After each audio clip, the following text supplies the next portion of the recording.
Sisimulan na natin kasi nakaraan, tinakpan ko lang to. Oh. Nilagyan ko ng tela at saka cable tie. Ngayon tatanggalin ko na kasi lalagyan na natin. Sana nga guys, matibay to guys. Kaso nakalimutan pa natin yung screw. Abangan nyo yung video. Guys, ilihan muna natin siya. Para lumikit yung pandikit.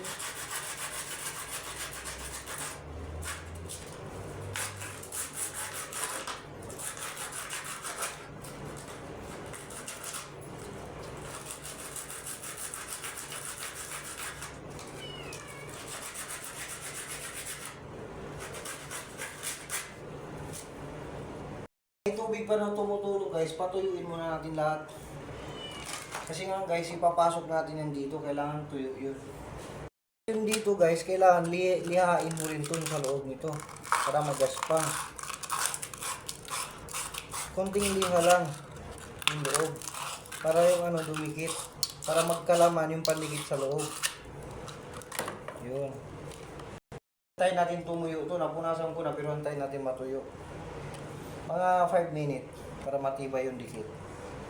Habang naghihintay tayo guys na tumuyo yung guys kasi napunasan natin, nalagyan na natin ng liha, patigasan na natin dito, lagyan na natin to para tumigas dito. Yan. Kailangan dito matigas siya, makapit. Bawal kasi may tubig, nalagyan to.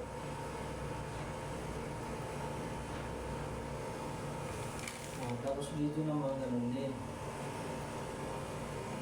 Dito naman pagkapitan na rin natin.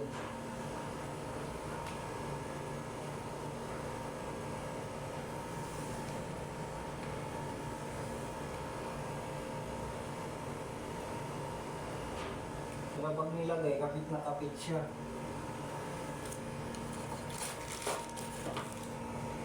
Hintayin natin 3 minutes, tumuyo-tuyo to. Para tumuyo to, kaya ilagay na natin.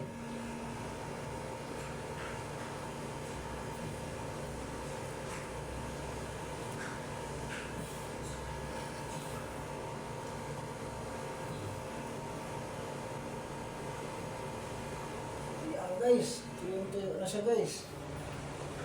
Tama ba? O guys, o kapit na kapit siya guys. Ganyan siya kalakas guys, kumapit.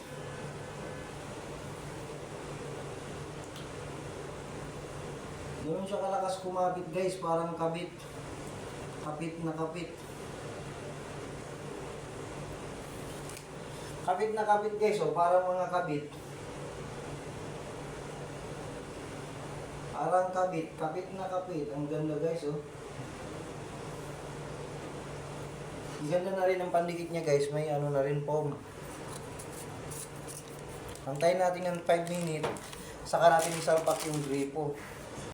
Itong lababo na to guys, 3 days na pala ito hindi nagamit, ang dumi na agad. Kaya mamaya maglilinis ako dito. Ay hindi, kasi closing ako mamaya eh. Bukas na ako maglilinis dito guys. Ngayon guys, huwag natin itong galawin habang hindi pa siya umabot ng 5 minutes. Para kapit na kapit 5 minutes. Tapos yung ganito, takpan nyo na maayos para next month, next year magagamit nyo pa. Ang init nga guys. Ito guys, yung ano, ito yung luma. Ito yung naputol. Ano guys, oh, kakalawang na. Pagpunta ko dito, mas sobra pa to. Kaso tiniktik ko lang. Kasi ako sa makukulay na gamit, kaya makulay na yung ginamit ko, yung binili ko. Ito, makulay siya. Okay na ngayon guys, ilagay na natin to.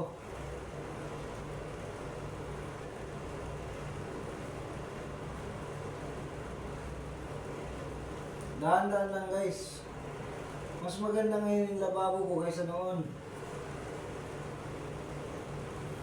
No? No?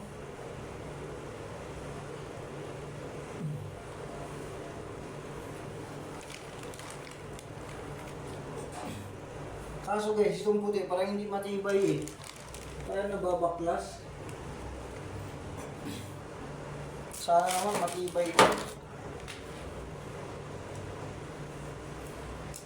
Okay guys, ipitan na natin siya. Antayin natin ng mamaya. Huwag muna natin gamitin ngayon. Kasi nga,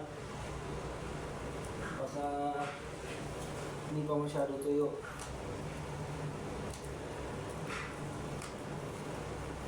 Hindi ko na buhayin doon sa amin. Antayin ko na ibang lahi yung magbubuhay.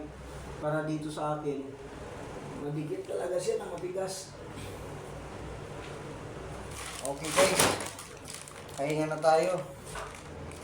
Kasi broken time tayo ngayon. Sana may nagustuhan, sana may nakuha kayong idea sa video ko na to. Pa-like, pa-comment, pa-follow na rin. Thank you. Yan, okay na siya oh. Okay na kaysa sa nauna.